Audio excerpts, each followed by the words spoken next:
Hello friends, কেমন আছো তোমরা সবাই? তো আজকে সোমবার আর আজকে কিন্তু রাখি পূর্ণিমা। তো সকলকে জানাই রাখি পূর্ণিমার অনেক অনেক শুভেচ্ছা। তো আমি আর বাবা মিলে সকাল সকাল আজকে যাচ্ছি বাবার জন্য একটা জিনিস কিনতে। তো চলো। আমরা কিন্তু চলে এসেছি কোচবিহারে মা সন্তোষী টিভিএসে বাইক শোরুমে। তো চলো ভেতরে যাওয়া যাক।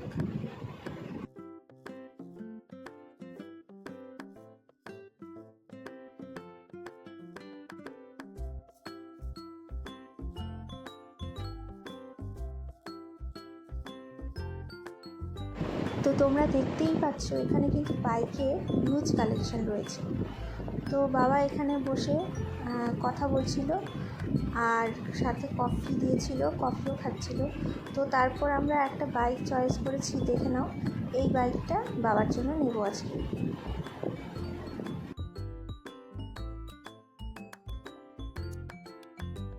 তো এই দাদাটা কিন্তু বাইকটার সম্পর্কে সব কিছু ফিচার্সগুলো সম্পর্কে আমাদের বলছিল।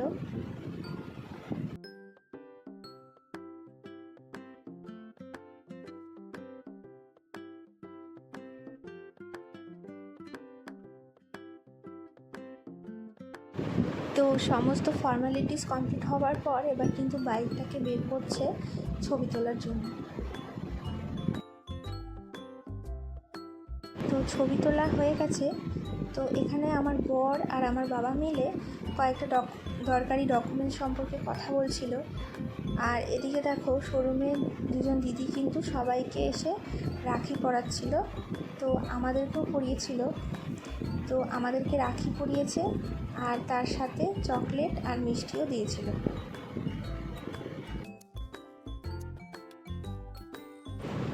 তারপর এখানে এই দাদাটি কিন্তু গাড়ির সাথে আরও কয়েকটি জিনিস আমাদেরকে দিচ্ছিল। আর এই গাড়িটাকে কিন্তু অনেকক্ষণ আগেই ওয়াশ করার জন্য পাঠানো হয়েছিল। তো দেখো হয়ে গেছে। তো আর বেরোনোর সময় আমাদেরকে কিন্তু এক প্যাকেট মিষ্টিও দিয়েছিল রাখি পূর্ণিমার জন্য। তো দেখো গাড়ি কিন্তু বের করা হয়ে গেছে। তো আমার বাবার কিন্তু অনেক দিন ধরে বাইক চালানোর কোনো অভ্যাস নেই, তো একটু ভয় ভয় লাগছিল। তো সবাই মিলে কিন্তু দেখো দেখিয়ে দিচ্ছিল যে কীভাবে চালাতে হবে। তো চলো দেখি কীরকম চালায় আজকে বাইকটি বাবা।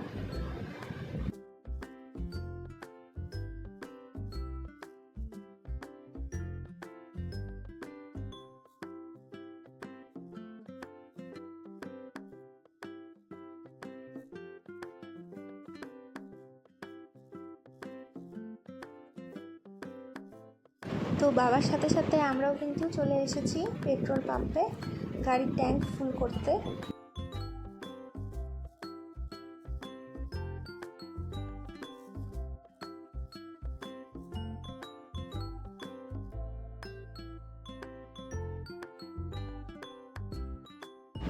তো বাবার সাথে সাথে কিন্তু আমি আর আমার বড় ছিলাম।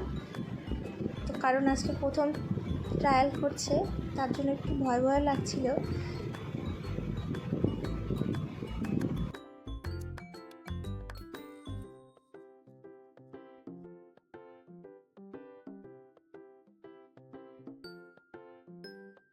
এরপর কিন্তু বাবা কিন্তু গাড়িটিকে নিয়ে পুজো দিতে চলে গেছিলো আর আমরা চলে এসেছিলাম বাড়িতে।